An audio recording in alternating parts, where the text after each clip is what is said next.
অনেক দিন ধরেই আমার ঠিক মতো ভিডিও দেওয়া হচ্ছে না, কারণ আমি অনেক বেশি অসুস্থ হয়ে গিয়েছিলাম। আমার শরীরটা এখনো ভালো মতো ঠিক হয়নি, এখনো আমি কাজ করার মতো শক্তি পাইতেছি না।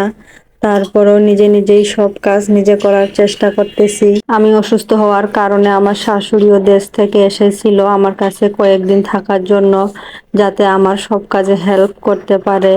তো আমার শাশুড়ি 18-19 দিনের মতো থাকছে আমার কাছে। আমার সব কাজই আমাকে সাহায্য করছে।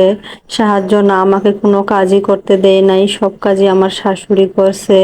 তো এখন আমার শাশুড়ি চলে গেছে, এখন তো আমার সংসারের কাজ আমাকেই করতে হবে।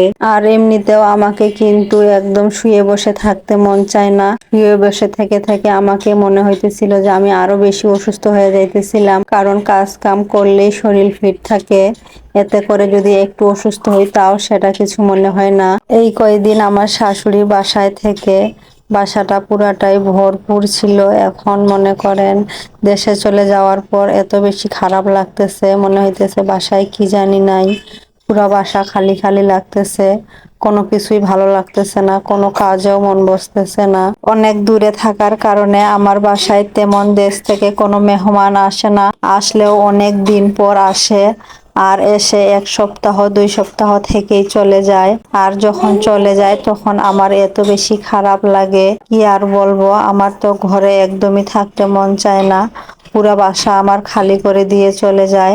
শুধু কয়েকদিন ধরে আমার চোখের পানি পড়ে তাদের জন্য, যে কেন আসলো আর কয়েকদিন থেকেই চলে গেল। তারপরেও আমার শাশুড়ি আরো কিছুদিন থাকতে চেয়েছিল আমার কাছে, কিন্তু দেশে আমার শ্বশুর একা থাকার কারণে ওইদিকে আমার শ্বশুর অসুস্থ হয়ে পড়ে গেছে, যার কারণে তাড়াহুড়ো করে আমার শাশুড়ি চলে গেল দেশে। প্রায় 20-25 দিন পর রান্নাঘরে আসলাম। আমার শাশুড়ি চলে যাওয়ার পর আজকেই আমার প্রথম রান্না।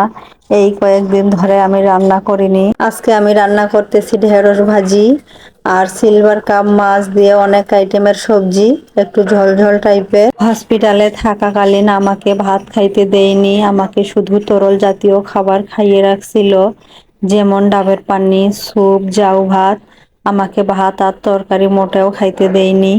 তো আমার মুখের রুচিও ছিল না। তো এখন একটু করে মুখের রুচি আসছে, তো মনে হইতেছে কত বছর না জানি আমি ভাত খাইনি।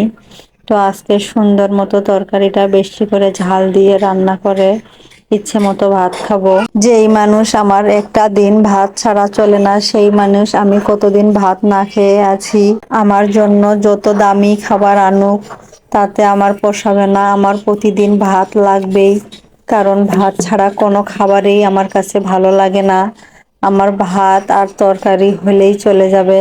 আমাকে যদি কখনোই অন্য কোনো খাবার না দেয় তাতে আমার কোনো আপত্তি নাই, কিন্তু আমার প্রতিদিন ভাত আর সবজি লাগবেই। এই কয়েকদিন ধরে ভাত না খাওয়ার কারণে আমার দিনগুলো এত কষ্টের গেছে। এমনিতেই আমার শরীর অসুস্থ, তারপরে তারা আমাকে ভাত খাইতে দিতেছিল না। আমার কাছে এত বেশি খারাপ লাগতেছিল, কিন্তু কি আর করার, আমার শরীরের হজম শক্তি এত বেশি কমে গিয়েছিল যে আমি ভাতটা খেলেও হজম করতে পারবো না, যার কারণে তারা আমাকে ভাত খাইতে দেয়নি। তো যাই হোক, অল্পতেই সবকিছু সেরে গেছে। আল্লাহর কাছে হাজার হাজার শুকরিয়া আদায় করি যে এর চেয়ে বড় কিছু হয়নি। এখন আল্লাহর রহমতে অনেকটাই সুস্থ হয়ে গেছি, সব ধরনের কাজও করতেছি। আমরা এখনই ভালো আছি, হয়তো এখনই আমাদের খারাপ দিন আসতে পারে, আমরা কেউ বলতে পারবো না কখন কার কি হবে। তো তারপরেও আমরা সব সময় আল্লাহর কাছে একটাই দোয়া করব, আল্লাহ যেন আমাদেরকে সবাইকে সুস্থ সবল রাখে।